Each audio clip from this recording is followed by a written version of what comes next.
Have you ever wondered why firstborns take charge, middle children are the peacekeepers, and the youngest are the social ones? Could our personalities really be shaped by something as simple as birth order? Today, I'll explain how birth order can mold your personality and why your birth order in your family unveils more about you than you know. Some psychologists have been studying this notion for a while. For this presentation, I'd like to go over three main points: what birth order theory says, how it affects personality, and why it happens. One of the first psychologists to study personalities was Alfred Adler. He suggested that birth order molded who we become. Adler essentially says that firstborns are often put in charge of younger siblings, which teaches them leadership and responsibility. Some examples of celebrity firstborns would be Barack Obama or Oprah Winfrey. He says that they are often described as responsible leaders with type A personalities, a phenomenon sometimes referred to as oldest child syndrome. Middle children learn to negotiate, which can help them become more the mediators. Alder suggested that middle children tend to become the family's peacekeepers since they often have to mediate conflicts between older and younger siblings. Alder's theory suggests that the youngest children tend to be outgoing, sociable, and charming. Sometimes they can be the troublemakers since they grow up with less strict rules, with the more offhand parenting approach. So, why does Alder's theory make sense? A major part of birth order developed personalities comes from different parenting approaches.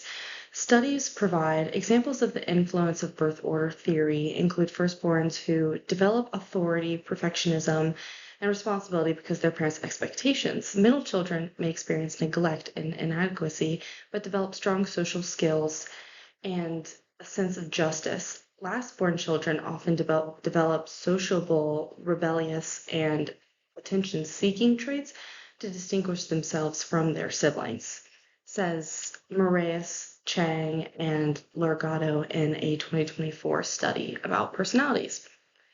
The firstborn gets most of the parents' attention at first because they are the experiment child.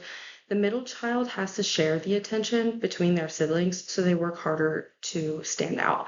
And the youngest usually gets the most affection because the parents are more relaxed and not as rigid as their lastborn. Birth order does not just affect your childhood, but it can have an influence on your entire life. For example, a study by Sandra Black, an economist and visiting fellow at the Brookings Institution, contends that firstborn children are more likely than their siblings to eventually rise to become CEOs, government officials, and others in higher ranking positions.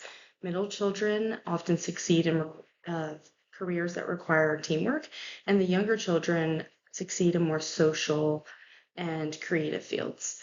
Family dynamics and birth order can play a major role in shaping who we become as adults.